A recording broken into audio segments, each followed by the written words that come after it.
Hello, welcome to Wordle in a Minute, and we're looking at a broken windmill here. Now, there were two versions of this puzzle. One involved a little bit of squiggly line artwork in the grid. Actually, I know how I'm going to show that to you. I'm going to show it to you in the thumbnail, so you'll already have seen it. But that kind of explains how the windmill in this case is broken, which is all to do with this vein looking different from the others, which is good, because if this looked exactly the same as the others, I don't think the puzzle would be able to be disambiguated and have only one solution. I don't know. I don't think I'm guessing at that. I think I'm right, but I am guessing. So you can tell me if that's nonsense. But I think if the arrow was exactly symmetrical with all of these arrows and went into those two cells instead, I mean, I don't even know if it could be solved, but I think I know that if there was a legal solution, there would be at least two, because you could rotate the whole grid around 180 degrees. That's definitely my assumption. Right, anyway, enough waffling about what is not the case today. Let's look at what is the case. The case is that this is by a Spartacus, who has appeared on the channel all too sporadically lately, but has sent us the broken windmill puzzle after seeing us do another windmill-y puzzle, and that's brilliant. Let's inspire this sort of thing. That's what we want. But first of all, I'm going to mention that, talking about being inspired, you will be inspired if you have a go at Duality 3, the new pack from the 1st of February by Skunkworks in our Patreon. That's where to find it. It is as long as you're a paying member of Patreon, you get the pack by Skunkworks from the 1st of February, a competition until the 20th, and we earnestly urge you to give some of the puzzles at least a try, because they're really fascinating puzzles based on lines having double meanings, and it's great fun. Check it out. Now, that's there on Patreon, along with all sorts of things on Patreon. So last month, well, halfway through the month, we had Back to the Roots from Sandra and Nala, with the dog going through the fog again to find all sorts of things, and that's great fun as well. A bit more straightforward, if you like, than the Skunkworks stuff. Of course, there are solution videos to last month. There's gridogram videos, connections videos. There's crosswords occasionally, which weird, hard, cryptic crosswords with themes at the end. They're always worth looking at, and we commend everything on Patreon to you, and all of our apps as well, which do feature line Sudoku and arrow Sudoku, but also classic Sudoku 2 and the Worms, which are great fun as well. So check it all out. Loads connected with the channel. There's also the Wall Street Journal, occasional Jane Street videos, Crossword Friday, masterclasses. We're doing tons of things, but what we are doing every day is both bringing you a video about a puzzle, and today's puzzle is Broken Windmill by a Spartacus, aka Aaron Lide, who has sent us this, and the rules are as follows. Normal Sudoku rules apply. 1 to 9 will go in every row, every column, and every 3x3 box. Along an arrow, on the arrows, now this is the ones with the pointy bits at the end, digits on an arrow, sum to the digit in the circle. So those 3 add up to that, those 2 add up to that. Those 2 could be repeats of each other, potentially. Now, there are also double arrows. Digits on a line sum to the sum of the 2 circles at the end of the line. All double arrow lines are straight. So this is one of them, and therefore all the yellow cells will add up to the same as the total of the 2 red cells. That's what the double arrow rule means. Obviously there are 4 of these, not 3, 4 of these lines in the puzzle. And therefore some of the circles are doing double duties with arrows and double arrows, as they're called. Anyway, those are the rules. It's quite easy to understand once you get going, I imagine. And I've seen double arrows before, so I know what's going on, but I can see it would look a bit confusing initially. It's a lovely, well, I was going to say a starburst picture, but obviously it's a picture of a broken windmill. I realise that now. Give it a try on the first link under the video. I'm going to start now. Let's get cracking, and let's let's wonder how we start. This digit has 3 cells on its arrow, which are at least a 1, 2, 3. So that must be at least 6. There must be some sort of constraint on the numbers on the double arrows that pass through the central box. We're going to need a 9 in the central box somewhere.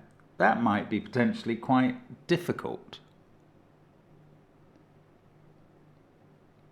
It's going to be, I mean, the point about the central box is all the digits are on lines. So the 9 must be on a line. And then it couldn't be with the 8. I mean, on one of these double arrows, if you don't take a straight one, if you take a diagonal one, there is a maximum of 18 in the sum here, because both of the circle digits could be 9s. But then these digits are going to be, if one of them had a 9 in, then the other 4 digits on the line couldn't add up to more than 9. I'm prepared to bet the central digit, which is on all 4 double arrows, is a 1, but I wonder if there's a way to prove that.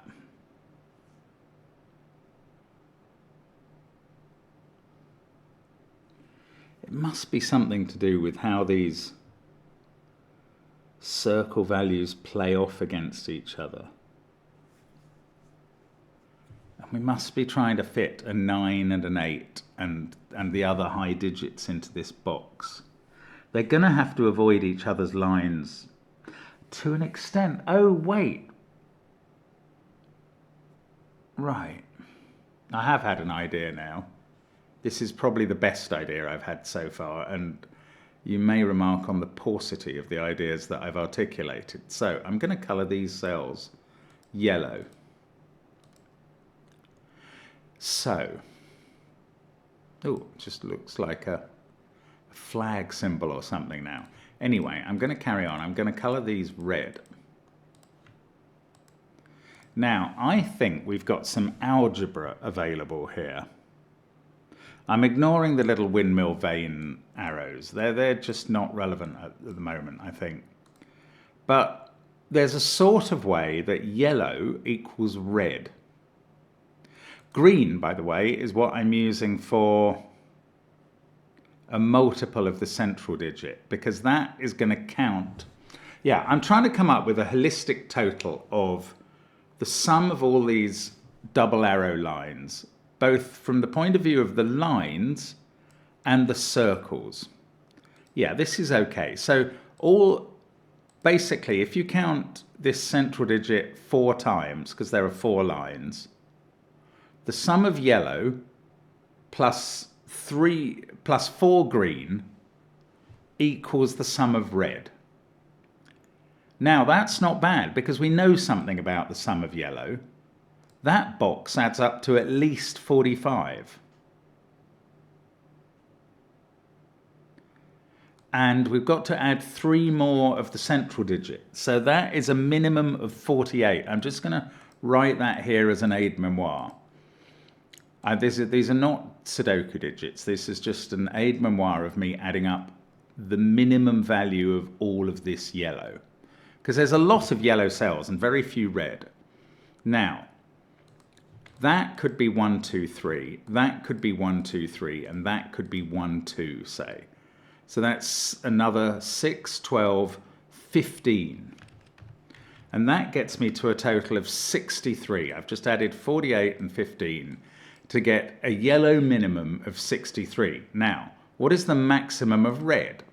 Because that could be 987, that could be 987, and that could be 98. So that's 24 doubled is 48, plus another 17. That is 65. And that's very close to 63. There seem to be 2 degrees of freedom between the minimum value of yellow and the maximum value of red.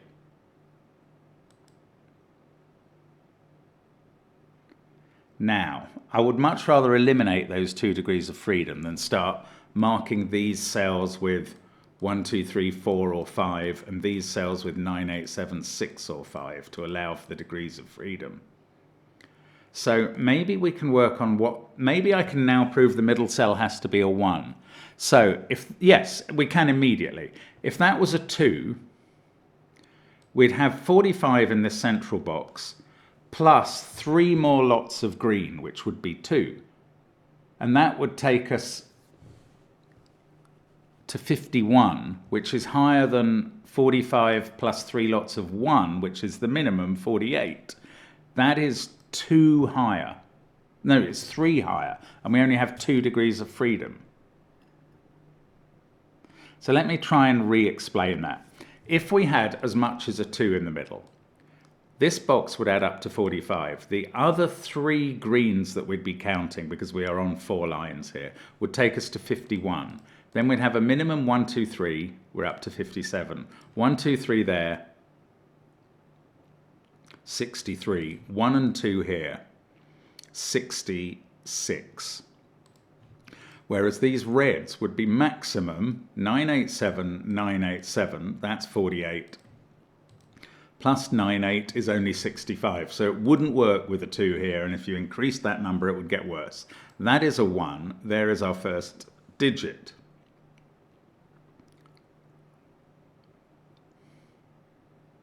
Oh, that's gonna seriously impact on the ability of these digits to be a 1-2 pair.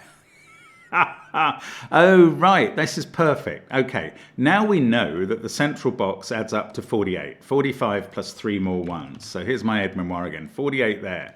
Now, these other yellows, that can be 1, 2, 3. That can be 1, 2, 3. That's 12 again. But these are a minimum of 2, 3 now. And that's going to use up both of those degrees of freedom, I think. 12 plus 2, 3 is 17. And that takes us to 65. And that was my maximum for the reds. So that is it. Degrees of freedom all gone. We now know that the reds are a 987 triple, a 987 triple, and a 9-8 pair. And we can actually work that vertically, a 987 triple and a 987 triple and a 9-8 pair. It's exactly the same. The yellows, obviously we've got a full box of 1 to 9 and 3 more greens there. Then we have a 1, 2, 3 triple here, a 1, 2, 3 triple here, and a 2, 3 pair here. And we could do the same vertically, a 1, 2, 3 triple, a 1, 2, 3 triple, and a 2, 3 pair. And here is our framework to begin the puzzle. That's lovely. That's a lovely idea, Spartacus. Now we're going to have to use the arrows. Right, this sees the 1, 2, 3 triple. Now, what we know about a sum of 3 digits that have to be different, that add up to a Sudoku digit, is that they must contain 2 of the really low digits, 1, 2, and 3. And in this case, they can't do it in that cell. So they can only have 1 middly digit from 4, 5, 6, and 2 low digits from 1, 2, 3. And there's lots of other cells that can't be 1, 2, or 3. Actually, there's some of them that can't be 7, 8, or 9 as well. So in this row, those 2 can't be 1, 2, or 3 in the row, and in their columns, they can't be 7, 8, or 9. So those are middly 4, 5, or 6 digits. Let's give these middly digits a color. These 2 as well. In the column, they can't be 1, 2, 3. In their rows, they can't be 7, 8, 9. These 2. And now we've got a triple in this column of 4, 5, 6. And I suppose these 2, yes, it works for those as well.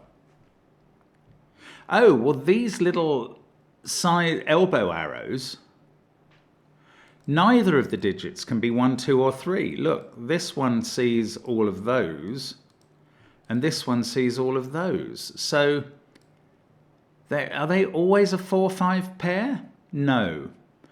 They could be 4, 4, adding up to 8. They can't have a 6 in on these arrows. That can't be a 6. This one can't be a 6. They're always either a 4, 4 pair or a 4, 5 pair. They can't be 5, 5. That would add up to 10. So now we're getting lots, well, I can colour these as well, can't I? We're getting lots of blue. So now we've got a 4, 5, 6 triple in this row. Everything else is red, 7, 8 or 9. Now, I shouldn't be colouring these yellow anymore. Because now I've decided I've fallen into a colour scheme of red being the 3 high entropy digits, 7, 8, 9. Blue being the middly digits and yellow being the low ones.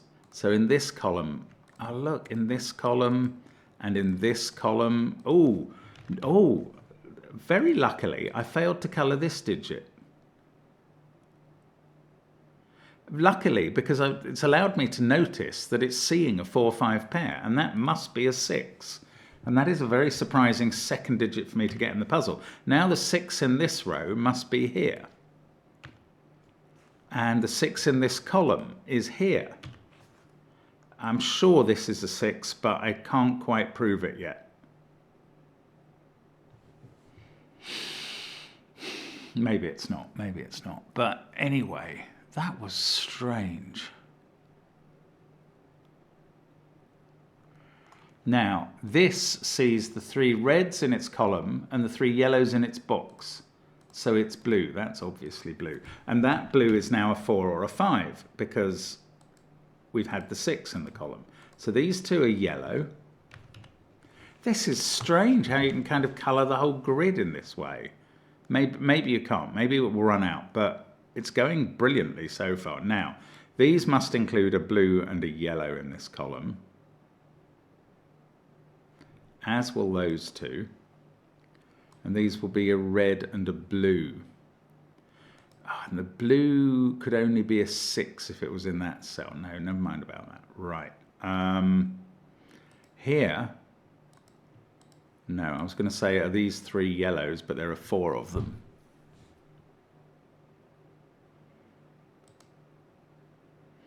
Okay, so what do we do next? Do we think about this arrow? That is 8 or 9. That doesn't let me narrow this down to not a 4. Actually, quite the opposite. It's very likely to be a 4. Can it be a 6? That's important. If that was a 6, this is a 1-2 pair. Oh, and we've got actual maths to do on these double arrow lines. So here, we've got 17 equals those 3, which definitely add up to 6, plus these 2 add up to 11. And in this row, we can only use 4, 5, 6, and 7, because we've used the 2, 3 pair and the 8, 9 pair and the 1. So that pair adds up to 11. This is going to be the same in this column, where these 2, in fact, all of these 4 are from 4, 5, 6, 7. And those 2, let's make them violet, also add up to 11. So either that's 4, 7 and that's 5, 6, or the other way around. But there's a 4, 5 pair looking at that digit, so that's 6 or 7, and this one must be a low 4 or 5. So I could actually colour that differently. I could colour that its genuine colour.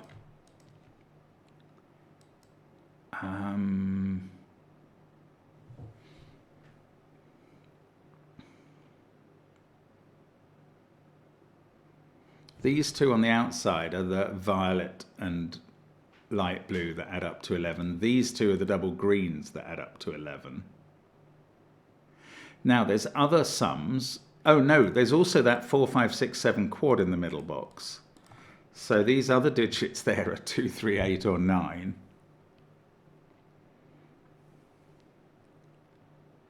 But we've also got these arrows to add up. But I don't, well, we've got to get 2 7s into this outer sort of perimeter. And they've got, one of them, they're both going to go in corners. They're both therefore on 1 arrow only. And that arrow only adds up to 14. And it's got a 1 in it and low digits here and here. It can't have 9 and 8. But I don't think it can have 2 and 3 in the middle, because you wouldn't get high enough. You'd only get to 6, maximum of 12. So one of these is high, let's assume this is the double 7 arrow. One of these digits is high. Can it be 9? With 9, 1, 2 and a 1, 1 pair, actually, I suppose it could. There must be a 1, 1 pair on these cells in the Phistomefel ring. Either there or there are going to be a 1, 1 pair. So if that's on the double 7 arrow, the 1, 1 pair there is going to leave these adding up to 12, which is actually easily done with either 9, 1, 2 or 8, 1, 3. Okay. I'm thinking things and they're not very helpful things so far. I'm going to uncolour these silly colours because I should be colouring 4s and 5s against each other. So if I make that violet, oh, I was going to say that's different, but I don't know that that's a 4-5 pair. It could be a 4-4 pair. Oh, maybe I can't colour 4 5s against each other, even though I have a bunch of them around. Okay, here's a different thought. One of these two is 8 and one of them is 9. That's just Sudoku in the central column. The one that's 8 will definitely have a 4-4 pair. And the one that's 9 will have a 4-5 pair. So, of these 4 cells that I've now highlighted, 3 of them are going to be 4s, not 2 of them. And I find that really strange. It means that one of these 2 cells must be a 4. At least one of them, maybe both. And that therefore these digits can't possibly be 4s.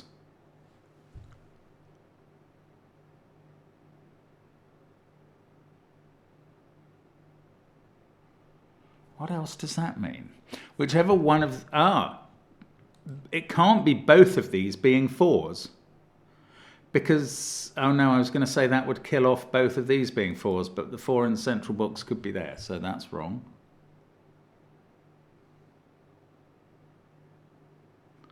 Okay, let's think about these again. At least 3 of these are 4s. Oh, bingo. Right. So of those 2 cells, at least one of them is a 4. Because if 3 of these are a 4, there's only 1 5 amongst them. Of those 2 of them, only maximum 1 could be a 5. Well, that's good. Because of these 2 digits, which see those 2 digits. If these 2 were both 4s, those 2 would both be 5s. This one in the column, this one in the row. If those 2 were 5s, the whole puzzle's broken because that adds up to 10. So we've got all sorts of impossibilities going on there. So what I was learning was that these can't both be 4s. Therefore, one of them is the 5 amongst these 4 cells. And these other 2 cells are definitely 4s. Oh, sorry, excuse me a second.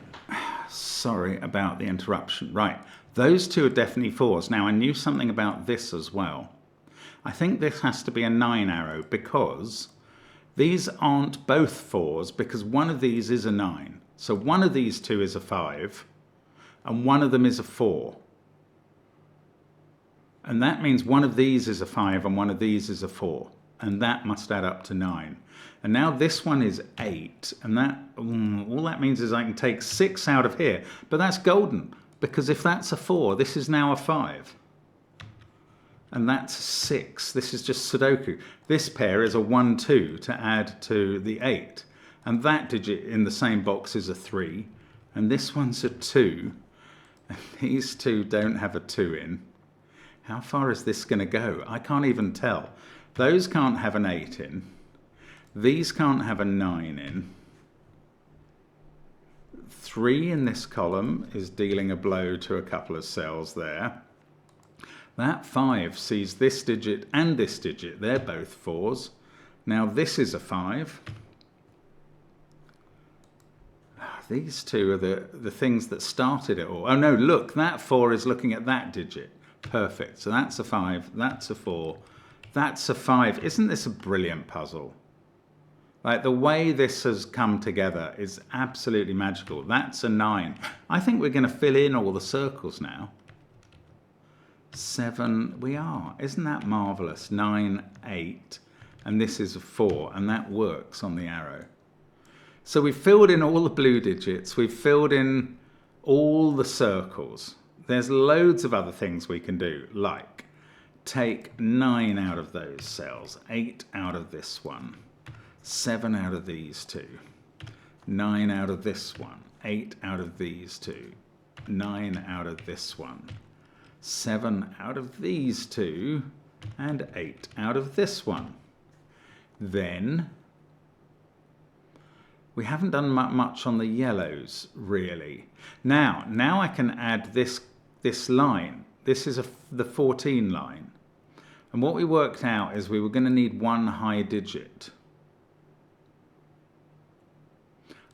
We've got that one. Right. Let's work on the other line, which is 17. If this was the double 1 pair in this kind of ring of Phistomefel ring of 1s, 2s and 3s, there's a double 1 pair either there and there or here and here. Now, if it was this that was the double 1 pair, to get the line to add up to 17, we'd have 3 yellows all adding up, all being 1. And these two would have to add up to 14. There is no way to make 14 from those two candidate digits. So this is not the double 1 pair. This is the double 1 pair in the ring.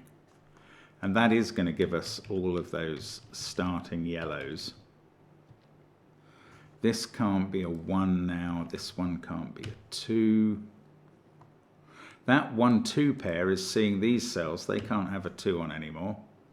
6 in this row seems to have to be in one of these cells. Let's just look at this box. 1, 2, 3, 4, 5, 8. This can't be 4 or 5. We've got 6, 7, 9 left over. And that plus that, we're going to have to add up to 11 in this row, because those two are going to add up to 11.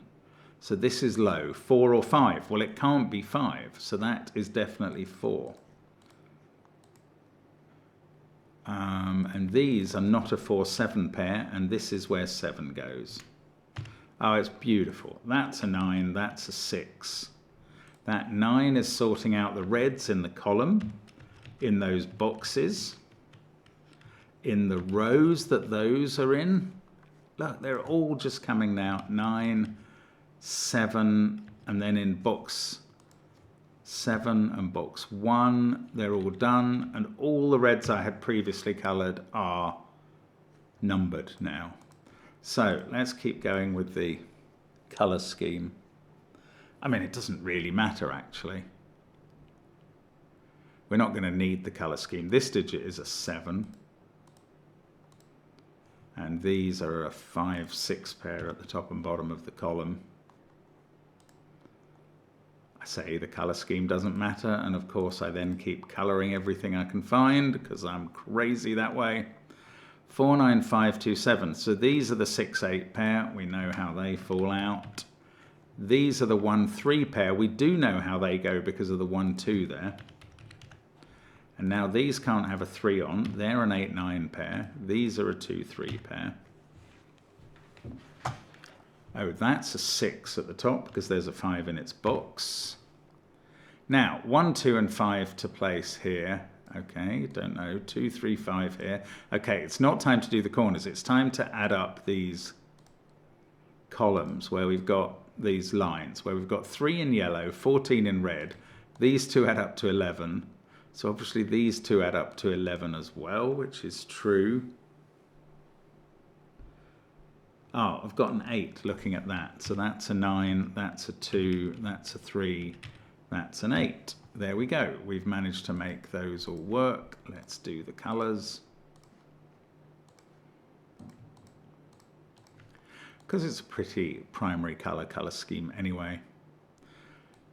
This digit is a naked single. It sees 3 and 5 as well as the ones in its box. So that's a 2. And then we've got a 3-5 pair here, which we can fill in. That's 3 in the corner. That's 3 in the spotlight, losing its religion.